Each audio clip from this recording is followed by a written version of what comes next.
नमस्कार, सिंह आवाज़ मोतीलाल ओसवाल स्टूडियो में आप सभी का स्वागत है। शुरुआत करते हैं 10 के दमदार ट्रेड्स की हेडलाइंस के साथ। भारत पर 25% एक्स्ट्रा टैरिफ का बाजार पर नहीं दिखा कोई खास असर। निफ्टी 70 पॉइंट की कमजोरी के साथ 24,500 के करीब। बैंक निफ्टी हल्का नीचे, वहीं मिड कैप और स्मॉल कैप में फ्लैट कारोबार। इंडिया विक्स 2% नीचे। फार्मा और एफएमसीजी शेयर में हल्की खरीदारी, 4% उछाल के साथ वायदा का टॉप गेनर बना ल्यूपिन। ब्रिटानिया में भी तेजी, 3% शेयर ऊपर। वहीं पीएसयूज और कैपिटल गुड्स और मेटल शेयर में हल्की कमजोरी। नतीजों के बाद हीरो मोटो टॉप गियर में, शेयर करीब 2% चढ़कर निफ्टी का टॉप गेनर बना। साथ ही अच्छे रिजल्ट से ट्रेंड में निचले स्तरों से खरीदारी। तो वहीं फोर्टिस भी 3% मजबूत, लेकिन जिंदल स्टेनलेस और बीएचईएल एफएनओ के टॉप लूजर्स। सीएनबीसी आवाज की एक्सक्लूसिव खबर पर लगी मोहर। इटरनल में हुआ करीब 7200 करोड़ रुपए से ज्यादा का बड़ा सौदा। अलीबाबा ग्रुप के एंटफिन सिंगापुर के 2% हिस्सा बेचने की खबरें। वहीं कोटक महिंद्रा बैंक में भी हुई करीब 2100 करोड़ रुपए की डील। आ जाएंगे निफ्टी कंपनी टाइटन के नतीजे। 43% बढ़ सकता है मुनाफा, मार्जिन में भी सुधार संभव। वहीं गोदरेज कंज्यूमर, कमिंस और एचपीसीएल समेत वायदा की 13 कंपनियों के नंबर्स का रहेगा इंतजार। भारत अपने किसानों के, पशुपालकों के और मछुआरे भाई बहनों के हितों के साथ कभी भी समझौता नहीं करेगा। ट्रंप टैरिफ के बाद पीएम मोदी का बड़ा बयान। किसानों का के हितों से समझौता नहीं करेगा भारत। किसान और पशुपालकों का हित सर्वोपरि। एमएस स्वामीनाथन के जन्म शती समारोह पर बोल रहे थे पीएम।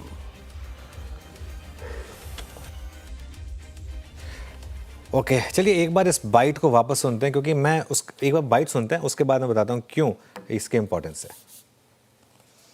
भारत अपने किसानों के, पशुपालकों के और मछुआरे भाई बहनों के हितों के साथ कभी भी समझौता नहीं करेगा।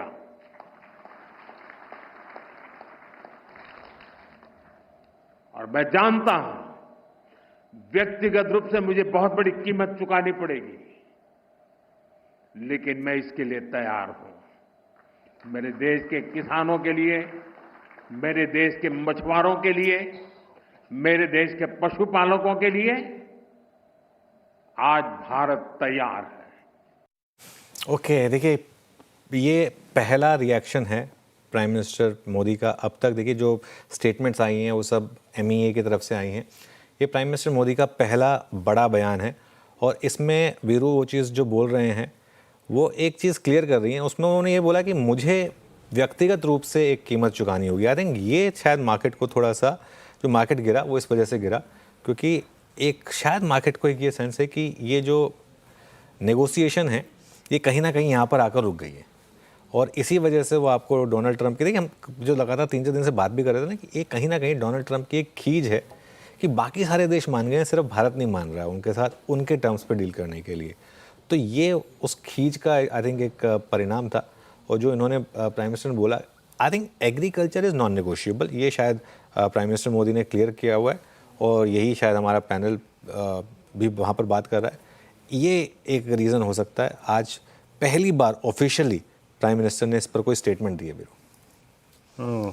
बिल्कुल अनुज, यानी एक बात तो ये है, जब जैसे वो कह रहे हैं कि ना मुझे शायद एक कीमत चुकानी पड़े, यानी कुल मिला के अब भारत ने अपना स्टैंड, अनुज, क्योंकि छोटी मोटी स्टेटमेंट नहीं है, बिल्कुल क्लियर कर दिया है। अगले 5 दिन के लिए, 10 दिन के लिए, 5 साल के लिए, नो कॉम्प्रोमाइज ऑन एग्री, है ना। बिल्कुल। इनफैक्ट एक बार वापस सुनते हैं उस बाइट को, क्योंकि मेरे ख्याल से इस समय सबसे इम्पॉर्टेंट जो चीज़ है वो यही है। अगर वापस उसको हम प्ले कर सकते हैं तो बताइएगा मुझे। लेट्स दोबारा प्ले करते हैं एक बार उस बाइट को।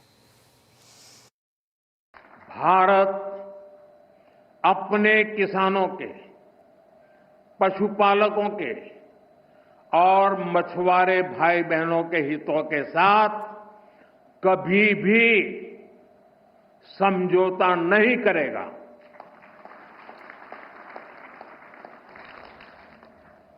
और मैं जानता हूं व्यक्तिगत रूप से मुझे बहुत बड़ी कीमत चुकानी पड़ेगी, लेकिन मैं इसके लिए तैयार हूं। मेरे देश के किसानों के लिए, मेरे देश के मछुआरों के लिए, मेरे देश के पशुपालकों के लिए आज भारत तैयार है। ओके चलिए, तो वीरो ये एक चीज़ तो क्लियर है, ये मामला अब यहाँ पर रुकने वाला नहीं है। अगले 20 दिन में देखते हैं, 20 दिन में देखते हैं किस तरीके की और बयानबाजी आती है। और अब एक और चीज़ बताऊँ मैं आपको, हालांकि prime minister being a statesman उन्होंने नाम नहीं लिया, लेकिन अब ये इंटरेस्टिंग होगा कि डोनाल्ड ट्रंप क्या बोलते हैं ट्रूथ सोशल पर। मान के चलिए कि अगले 24 घंटे में उनकी तरफ से कोई ना कोई ट्रूथ तो आएगा इसके ऊपर, क्योंकि अब ये जो है ना, ये मामला थोड़ा सा फंस रहा है यहाँ पर। अब बात क्लियर हो गई कि मामला आखिरकार है क्या। मामला ये तेल का नहीं है, मामला ये पूरा का पूरा एग्रीकल्चर और ये इस पूरे सेक्टर को ओपन करने का है कि इसको ओपन करना है या नहीं करना है बेसिकली। जी हाँ, तो चीज़ें अब जरा देखिए छन छन के बाहर आ रही हैं, चीज़ें स्पष्ट हो रही हैं जैसे कि मुझे बता भी रहे थे। और वही देखिए रिएक्शन मार्केट का। और अभी आपको इस बाइट को जो हम प्ले कर रहे हैं ना बार बार, भारत ने अपना पक्ष स्पष्ट कर दिया। मार्केट्स ब्रेकिंग एट 244.75, हम डे लो पर ट्रेड कर रहे हैं। तो चलिए अब एक काम करते हैं, ट्रेड्स पिक कर लेते हैं। बाजार की अब तक की छोटी सी समरी आपने सुन ही ली थी। अब पैनल आपकी स्क्रीन पे है और मानस और आशीष बैती जी पिछले कार्यक्रम से इस कार्यक्रम में भी फ्रेश पर्सपेक्टिव लेके सचिन जी और विकास जी जुड़ चुके हैं। सचिन जी, आपके 2 ट्रेड्स इस वक्त के। Good morning. Good morning Vinod ji, good morning Anuj ji, good morning to all the panelist.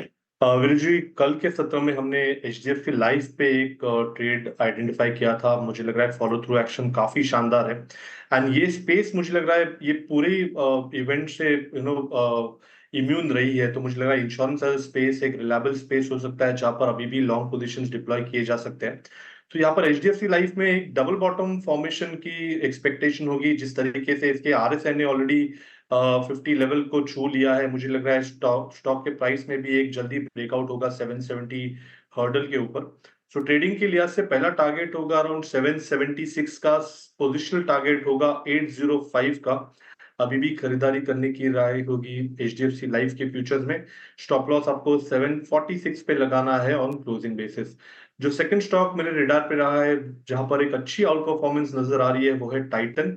यहाँ पर भी अगर हम 30 मिनट्स चार्ट देखें तो वहां पर एक classic flat wave correction complete हो चुका है। 3400 के आसपास इसने एक अच्छा बेस बना दिया है एंड जिस तरीके से ये ओवरऑल पैटर्न डेवलपमेंट है, मुझे लग रहा है जल्दी ये स्टॉक 3560 लेवल को भी पार कर देगा। तो ट्रेडिंग के लिहाज से 3560 के टारगेट के लिए यहाँ पर खरीदारी करने की सलाह होगी टाइटन के फ्यूचर्स में। स्टॉप लॉस आपको 3406 पे लगाना है ऑन क्लोजिंग बेसिस। चलिए टाइटन विकास जी, गुड मॉर्निंग। विकास जी, आपकी trades. Good morning Anil ji. देखो ओवरऑल दोनों भी मेरे बाय साइड के ट्रेड रहेंगे। पहला रहेगा वोल्टास। वोल्टास में मुझे लगता है कि जिस हिसाब से लास्ट 8 to 9 ट्रेडिंग सेशन में हमने देखा है कि एक इम्पोर्टेंट सपोर्ट जोन 1300 पे बन चुका है। तो 1300 के स्टॉप लॉस से वोल्टास को यहाँ पे बाय किया जा सकता है। ऊपर में जो टारगेट निकल के आ रहा है वो 1370 के आसपास का है। तो वोल्टास यहाँ पे डेली चार्ट पे बहुत अट्रैक्टिव लग रहा है। चार्ट स्ट्रक्चर भी यहाँ पे स्ट्रांगली बनाते हुए देखने मिल रहा है। तो वोल्टास 1370 के टारगेट के लिए बाय किया जा सकता है 1300 के स्टॉप लॉस से। दूसरा रहेगा एशियन पेंट। एशियन पेंट मैंने कल भी मेंशन किया था और मुझे अभी भी लगता है कि यहाँ पे बहुत पोटेंशियल है। वीकली चार्ट पे जो फ्रेश ब्रेकआउट देखने मिला है वो मुझे लगता है वो कंटिन्यू होते हुए देखने मिलेगा। तो 2670 के टारगेट यहाँ पे एशियन पेंट में अभी भी इंटैक्ट है, तो उसको होल्ड किया जा सकता है, यहाँ पे बाय भी किया जा सकता है। 2420 यहाँ पे इंपॉर्टेंट सपोर्ट अभी बन चुका है। तो मुझे लगता है 2420 के स्टॉप लॉस से एशियन पेंट को यहाँ पे बाइंग कंटिन्यू करते हुए देखने मिलेगी। और मुझे लगता है 2670 के आसपास की टारगेट यहाँ पे एशियन पेंट में यहाँ पे आते हुए देखने मिल सकते हैं। तो दोनों भी मेरे बाय साइड के काउंटर में। ओके, एशियन पेंट्स आपकी कॉल है यहाँ पर। मानस, आपके 2 ट्रेड्स। तो देखिए 2 सेल रिकमेंडेशन है। पहला तो टाटा मोटर्स पे बिकवाली करेंगे क्योंकि 2-3 दिनों की कंसोलिडेशन के बाद फ्रेश ब्रेकडाउन है। तो टाटा मोटर्स पे बिकवाली करनी है। 652 का स्टॉप लॉस लगाएंगे। 620 तक के टारगेट्स पॉसिबल है। दूसरा स्टॉक बीएचईएल का है, यहाँ पर भी बिकवाली करनी है। यहाँ पर भी एक फ्रेश ब्रेकडाउन देखने को मिला है, तो बीएचईएल में भी बिकवाली करेंगे। 232 रुपए के स्टॉप लॉस से बिकवाली करनी है और 212 रुपए के टारगेट सेट करना है। ओके चलिए, तो ये इस समय मानस जी की तरफ से ट्रेड्स। आशीष जी, आपने क्या पिक किया इस समय? 2 ट्रेड्स आपकी। जी अनुज जी, पहला जो ट्रेड रहेगा वो टीवीएस मोटर्स पे खरीदारी की सलाह रहेगी। एब्सोल्यूट स्ट्रेंथ बनी हुई है स्टॉक में और हमें लग रहा है कि ये काउंटर यहाँ से भी और स्ट्रेंथ दिखाता हुआ देखने मिल सकता है। 2920 2920 का स्टॉप लॉस लगाकर यहाँ खरीदारी की सलाह है। ऊपर में 3000 और 3100 तक के टारगेट्स देखने मिल सकते हैं। दूसरा जो काउंटर में अच्छा लग रहा है वो टॉरेंट पावर का, इसमें एक क्लियर रिवर्सल देखने मिला है। लोअर लेवल से एक अच्छी बाउंस बैक देखने मिली है। स्टॉक अभी भी अपने मूविंग एवरेजेस से काफी नीचे चल रहा है, लेकिन जिस हिसाब से अब 20 डेमा के आसपास में आ गया है, लेकिन यहाँ से इसमें पावर आता हुआ देखने मिल सकता है। तो 1310 का स्टॉप लॉस लगाकर यहाँ खरीदारी की सलाह है। ऊपर में 1370 और 1400 तक के टारगेट्स के लिए। अच्छा सचिन, एक डिस्क्लेमर देना चाहते हैं सचिन। अनुज जी, टाइटन का जो ट्रेड सेटअप है हमने हमारे क्लाइंट्स को भी रिकमेंड किया है, तो ये डिस्क्लोजर होगा मेरे एंड से। एंड जिस तरीके से स्ट्रक्चर है, जो हमने लेवल्स डिनोट किए हैं, वो थोड़े से पोजिशनल पर्सपेक्टिव से होंगे। तो 3560 का टारगेट यहाँ पर इंटैक्ट है। स्टॉप लॉस आपको 3406 पे लगाना है ऑन क्लोजिंग बेसिस। ठीक है, तो ये एक डिस्क्लेमर रहा सचिन जी की तरफ से। आगे बढ़ते हैं। भारत को लेकर ट्रंप की सख्ती लगातार बढ़ रही है। अब उन्होंने 50% टैरिफ का बम फोड़ा है। हमने कोशिश की है जानने की कि इन सब का आईटी और फार्मा पर खासतौर से क्या इम्पैक्ट होगा।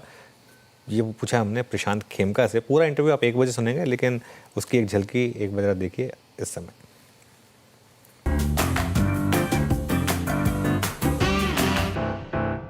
आपके हिसाब से क्या चल रहा है इस समय? क्या ये एक नेगोशिएशन टैक्टिक का हिस्सा है या कुछ और है? मुझे लगता है ये नेगोशिएशन टैक्टिक है, क्योंकि पहले भी जैसे ईयू के साथ जब फाइनल स्टेजेस में आते हैं नेगोशिएशंस, तब वो ये रैचेट अप करता है अपना। काफ़ी प्रेडिक्टेबल नहीं है, बट स्टिल थोड़ा बहुत पैटर्न है। तो it is possible, that's why he is ratcheting up. Worst के सिनेरियो में इसका मार्केट पर कितना और कितने समय तक का इम्पैक्ट आप देखते हैं उसकी वजह से? तो मार्केट में जो सेक्टर्स है उनमें डायरेक्ट एक्सपोजर इतना ज़्यादा अपना नहीं है।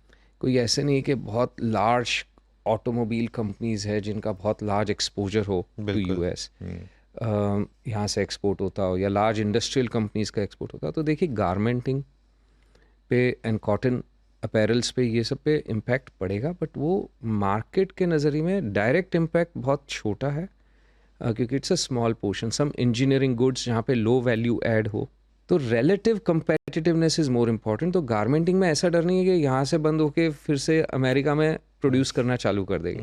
इट इज़ जस्ट कि अपने जो क्लोज कंपेटिटर्स हैं उन सब का, हाँ, वियतनाम, बांग्लादेश, पाकिस्तान, टर्की, ये सब के अपने से 5-10% कम है। अब ये इतना टाइटली कंपेटिटिव मार्केट के 5-10% भी काफ़ी मायने रख सकता है। तो उसका डायरेक्ट इम्पैक्ट वो होगा। अभी इनडायरेक्ट इम्पैक्ट क्या होगा, इट ऑल्सो डिपेंड्स ऑन अपनी सरकार क्या फिर काउंटर मेजर्स लेती है to support these industries if they do take such measures या नहीं। दूसरा, जिस सेक्टर में अगर कैपेक्स हाई हो एंड लेबर कंपोनेंट बहुत लो हो, तो उस सेक्टर में हो सकता है थोड़ा शिफ्ट बैक टू यूएस हो, not to competing nations but to US. तो वैसी कंपनीज जो लो वैल्यू ऐड कोई इंजीनियरिंग प्रोडक्ट्स बना रहा है, इंजीनियरिंग भी नहीं कह सकते, कुछ मैन्युफैक्चर्ड प्रोडक्ट्स बना रहे हैं which is very low value add, तो वहाँ पे थोड़ा इम्पैक्ट हो सकता है। Again these are very small component of the market, so direct import to the market अभी समझ में नहीं आ रहा है। ऑब्वियसली फार्मास्यूटिकल पे कुछ फार्मास्यूटिकल पे, क्योंकि करीबन 40-50% of the pills consumed by Americans, more than 40% you can safely say of the pills जो दवा खाते हैं Americans are manufactured in India.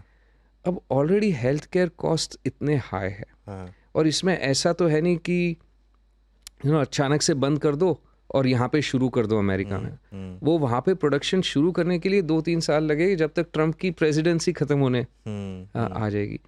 तो वो देखने लायक रहेगा। जो इंक्रीज करेंगे टैरिफ्स, मेरे हिसाब से वो पास थ्रू होना इजी है इन केस ऑफ फार्मा, क्योंकि कोई ऑल्टरनेटिव इतने बट 250% ड्रग प्राइसेस अगर बढ़ जाएंगे तो फिर वो यूएस के लिए भी नेक्स्ट इम्पॉसिबल हो जाएगा, बहुत डिफिकल्ट होगा। इसलिए मुझे वो तो पोस्चरिंग लग रही है। 250% इंडियन प्रोड्यूस पे करेंगे तो उस पर 150 के करीबन तो प्राइसेस वहाँ पे बढ़ जाएंगे। तो 2.5 गुना प्राइसेस, आई डोंट थिंक इतना पॉलिटिकल हिट पार्टी या ट्रम्प लेने की रिस्क लेंगे। आईटी पे कुछ प्रॉब्लम लगती है आपको, क्योंकि वो भी काफ़ी गिर रहा है सेक्टर? सी आईटी में टैरिफ की वजह से तो कोई लग रही नहीं, किसी ने अभी तक कहा नहीं, क्योंकि एक बार सर्विसेज की तरफ आप अगर टैरिफ लगाने जाओगे तो फिर वहाँ पे तो सर्विसेज में तो सरप्लस है यूएस का, तो उस पर भी काफ़ी नेगेटिव रिपरकशंस आएगा। तो आईटी में टैरिफ्स रिलेटेड कोई इश्यूज नहीं है।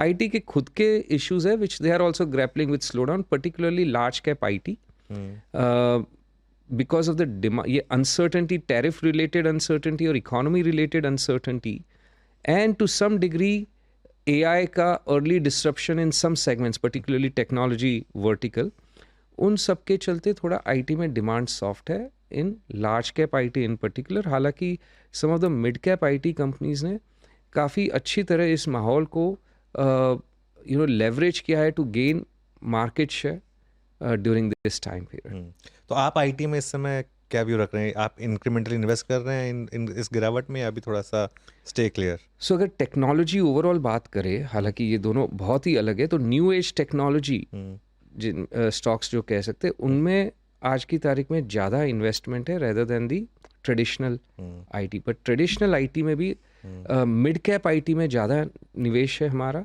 टीम का, लार्ज कैप आईटी में हार्डली कुछ इन्वेस्टेड है।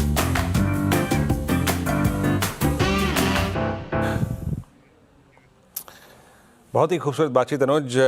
एक मतलब ये जब बातचीत आपने की, एक सेंस मिल जाता है ना कि इस ड्रॉप को, इस गिरावट को एक फंड मैनेजर कैसे ट्रीट कर रहा है। मोटे तौर पे वो थोड़े मतलब क्या लगे, हमें ऑप्टिमिस्टिक लगे कि यहाँ ये प्राइस अच्छा लग रहा है, या फिर यहाँ से डाउन साइड है, एक सेंस क्या मिला मोटा मोटा आपको? बिल्कुल। अच्छा वीरू, पहले मैं एक बात बताऊँ आपको पता है प्रशांत जी का अब एयूएम कितना है? एक गेस करिएगा, गूगल करे बिना। ये आप ही बताइए। चलिए, लास्ट टाइम जब इनसे मिले थे कितना?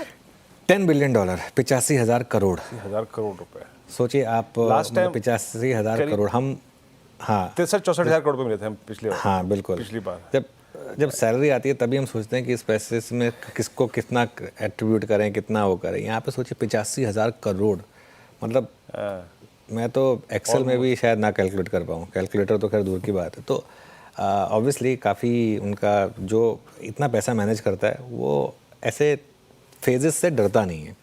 इसके लिए इनके साथ बात करके मुझे हमेशा अच्छा लगता है। और ये फेजेस पहले भी आए हैं, आगे भी आएंगे, और एक स्टॉक मार्केट में ये हमेशा, स्टॉक मार्केट में रिटर्न्स लीनियर नहीं होते। तो खैर पूरी कॉन्वर्सेशन आप 1 बजे सुनिएगा। फुल्ली इन्वेस्टेड है, ये हमेशा फुल्ली इन्वेस्टेड रहते हैं, कैश कॉल नहीं लेते हैं, जो मेरा मानना है कि एक फंड मैनेजर को हमेशा करना चाहिए। क्योंकि अगर मैं किसी फंड में पैसा डाल रहा हूँ तो मैं कैश रखने के लिए नहीं डाल रहा हूँ, वो मैं खुद रख सकता हूँ। मैं इसलिए दे रहा हूँ कि आप उस वॉलेटिलिटी के बावजूद मेरा पैसा इन्वेस्ट करेंगे। तो 1 बजे सुनेंगे उस कॉन्वर्सेशन में। चलिए आगे बढ़ते हैं। अब हमारे साथ फोर्ट कैपिटल के सीनियर फंड मैनेजर पराग ठक्कर मौजूद हैं, उनसे समझते हैं वो मार्केट में क्या कर रहे हैं। पराग जी, गुड मॉर्निंग। अपने पोर्टफोलियो को ट्रम्प प्रूफ कैसे बनाएं इस समय, आप क्या कर रहे हैं? Good morning, thanks for having me. So basically मैं इस तरह से देख रहा हूँ कि ये एक प्रेशर टेक्निक है, और ये एक 21 दिन का विंडो है जिसपे डिस्कशंस आगे होंगे। ऑफ कोर्स डेफिनेटली हमारे प्राइम मिनिस्टर ने जो स्टैंड दिया है कि एग्रीकल्चर और फिशर्स वगैरह को प्रोटेक्ट करना है, वो तो पैरामाउंट रहेगा ही। लेकिन मुझे ऐसा लगता है कि जैसे चाइना पे भी एक समय में 145% ड्यूटी की बात थी, फिर अभी 30% है, अभी वापस बढ़ाने की बात हो रही है बिकॉज वो भी रशिया की ऑयल खरीद रहे हैं। तो ये सब चलता रहेगा इस माहौल में, ऐसे वॉलेटाइल माहौल में हम लोग, मेरा ये मानना है कि हमने कुछ कंपनीज आइडेंटिफाई की है, कुछ पर्टिकुलर ट्रिगर्स को चलते हुए और कुछ उनके रिजल्ट्स को चलते हुए, जो हम ये गिरावट में धीरे धीरे से लेते रहेंगे। क्या मतलब पराग जी, कैसे आप इस रिस्क को मिनिमाइज कर रहे हैं? जैसे कि आपने कहा कि आपने चुनाव किया है जो इस आई थिंक घटनाक्रम से थोड़ा सा सिक्योर्ड है कंपनी, और जहाँ पे अर्निंग्स बहुत स्ट्रॉन्ग है, तो थोड़ा सा उसी पे खुल के उतरते हैं। क्या क्या पिक करते हैं? मैंने 2 पार्ट में डिवाइड कर दिया है। तो बेसिकली मैंने इसको 2 पार्ट में डिवाइड कर दिया है। एक है जो ये ट्रम्प की टैरिफ की बातों से जिसको अफेक्ट होता है, राइट, जैसे कि हमें आप अनुज जी बात कर रहे थे प्रशांत खेमका जी से, आईटी और फार्मा जैसे सेक्टर्स। और एक है जिसको इसकी इफेक्ट काफी कम है या तो सेकेंड ऑर्डर इम्पैक्ट है, अगर ये लंबा चला तो for example with in financials हमारा मैक्सिमम पोजीशन अभी जियो फाइनेंस पे हम फोकस कर रहे हैं, 321 के भाव में है। और मैं आपके इन्वेस्टर्स को ये हमारे पीएमएस पोर्टफोलियोज में सभी क्लाइंटों में है, और हमें और भी इन्वेस्ट करना चाहते हैं इसमें, अगर गिरावट आई तो।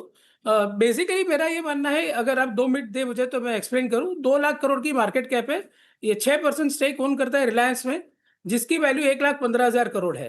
तो आप 85,000 करोड़ में जो भी जियो फाइनेंस फ्यूचर में करेगा, अलायंस के साथ मिलके इंश्योरेंस करेगा, या ब्लैक रॉक के साथ मिलके एएमसी बिजनेस करेगा, या अभी अभी प्रमोटर ने 15,825 करोड़ डाले हैं 316 के भाव में, तो वो एक कॉन्फिडेंस देता है कि वो लैंडिंग बिजनेस भी अभी ग्रो करेंगे। तो मेरे हिसाब से ये एक बहुत ही बढ़िया बाय है। 2-3 साल के अगर अवधि से हिसाब से ले तो मुझे लगता है कि इसमें खोने का कुछ भी नहीं है। विद इन एफएमसीजी, जैसे हम लोग ने, हमारी सिलेक्शन है मैरिको जैसी कंपनी पे।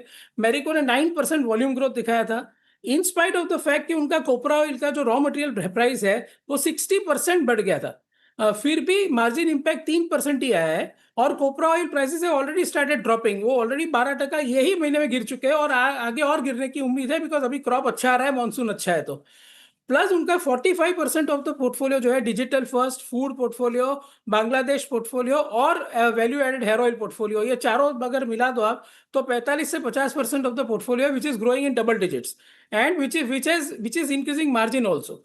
तो ये एक हो गया कि ऐसे स्टॉक्स जिसमें, या एलएनटी हो गया फॉर एग्जांपल, ये ऐसे स्टॉक्स है जिसको इसकी इफेक्ट बहुत कम है। और दूसरा है कि आईटी और फार्मा, जहाँ पे ये लग रहा है कि कुछ ना कुछ मार्केट को कंसर्न आ जाता है। आईटी में अलग कंसर्न की ग्रोथ कम है, एआई की वजह से डिफ्लेशनरी एनवायरनमेंट है, वो है। तो उसमें हमने इन्फोसिस आइडेंटिफाई किया हुआ है कि वो 4% डिविडेंड यील्ड पे है, फ्री कैश फ्लो जनरेशन बहुत ही हाई है, 45,000 करोड़ नेट कैश है बैलेंस शीट में। बाय द वे मैरिको में भी 1,800 करोड़ नेट कैश है। तो आई वुड से कि उसमें एक इन्फोसिस हमने सिलेक्ट किया हुआ है। फार्मा में हमने टोरेंट फार्मा, ग्रेन्यूल्स और गुजरात थेमिस, ये 3 स्टॉक सिलेक्ट किए हुए हैं। तो बेसिकली, और कैपिटल गुड्स में एलएनटी है, जो सभी पूरे कैपेक्स की थीम को एक एक्सपोजर दे देता है। उनकी ऑर्डर बुक बढ़ रही है, हमने देखा किस तरह से 94,000 करोड़ की ऑर्डर बुक इसी क्वार्टर में बढ़ी, अभी 6,13,000 करोड़ की ऑर्डर बुक है। तो they will easily exceed their order inflow guidance, mainly led by Middle East orders. तो हमारा शॉपिंग लिस्ट रेडी है। हम इस फॉल में इन सारे स्टॉक्स में और इन सेक्टर्स में इन्वेस्ट करना चाहते हैं।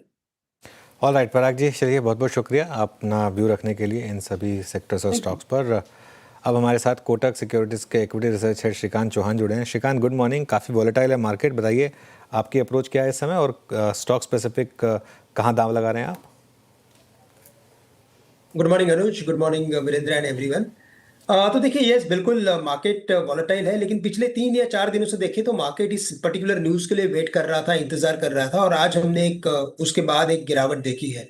लेकिन अभी भी इफ यू सी तो मार्केट ने 24,450 के लेवल्स को काफ़ी अच्छी तरीके से होल्ड किया है। और अगर आज की क्लोजिंग अगर 24,450 के नीचे की अगर आती है, तो फिर मुझे लगता है कि मार्केट एक बार 24,100 तक जा सकता है, क्योंकि टेक्निकली मार्केट ने इन लेवल्स के ऊपर नियरली 3 मंथ्स का टाइम निकाला है, और 100 डेज एवरेज के काफी नजदीक आ चुका है, यानी कि ऑलमोस्ट आज रिटेस्ट हो चुका है। उन लेवल्स को मार्केट ने कर लिया है। अगर इन लेवल्स के नीचे जाता है, और सबसे बड़ी बात अनुज क्या है ना, कि ये जो वीक्स है, उस वीक्स में घबराहट नहीं है। आप देखोगे तो उसमें फियर नहीं है, और जब तक वो फियर नहीं होती है ना, तब तक मार्केट क्या होता है कि रिबाउंड नहीं करता है, और इसी वजह से मार्केट में रिबाउंड इज कंप्लीटली मिसिंग।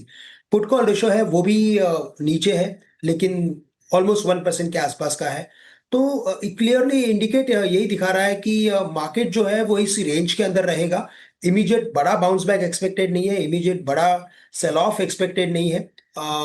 थोड़ा सा करेक्शन यस पॉसिबल है, क्योंकि टेक्निकल ब्रेकडाउन मार्केट में अगर आता है 450 के नीचे, तो हमें नीचे के लेवल्स देखने पड़ेंगे।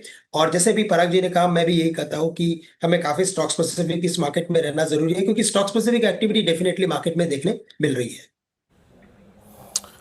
ओके, अच्छा, शॉर्ट साइड पे आपके पास इस पर श्रीकांत जी क्या क्या खड़ा हुआ है? तो देखिए, वैसे शॉर्ट साइड में अगर देखा जाए तो इन लेवल्स पे काफ़ी मुश्किल है शॉर्ट करना, क्योंकि मार्केट काफ़ी नीचे आ चुका है। बट फिर भी मुझे लगता है कि 2 स्टॉक है, एक तो ब्रिटानिया है, और जहाँ पे डबल टॉप जैसा फॉर्मेशन बना है और उसने अपने इंपॉर्टेंट सपोर्ट को तोड़ा है। मुझे लगता है ये स्टॉक इवेंचुअली 5,100 5,200 तक जा सकता है बेस्ड ऑन टेक्निकल फॉर्मेशन। कल ही के दिन में रिजल्ट के बाद इसमें काफ़ी बड़ा रिएक्शन आया था, लेकिन मुझे लगता है आज का बाउंस बैक अगेन एक अपॉर्चुनिटी है टू रिड्यूस सम पोजीशन। 5,100 तक आ सकता है ये स्टॉक। दूसरा स्टॉक जो मुझे वीक लग रहा है वो है बजाज ऑटो। और यहाँ पे भी अगर आप देखें तो काफी ग्रेजुअल एक्टिविटी बनी है। लोअर टॉप लोअर बॉटम की सीरीज बनी हुई है as compare to Hero Motors, as compare to TVS Motor, ये स्टॉक काफी अंडर परफॉर्म कर रहा है। तो बजाज ऑटो भी मुझे लगता है कि कैंडिडेट है जिसे हम शॉर्ट करके चल सकते हैं close to 8100 levels. Again the stock can fall back to the levels of 7800 या 7900। ओके चलिए शुक्रिया श्रीकांत हमारे साथ जुड़ने के लिए, इन सारे स्टॉक्स पर बात करने के लिए।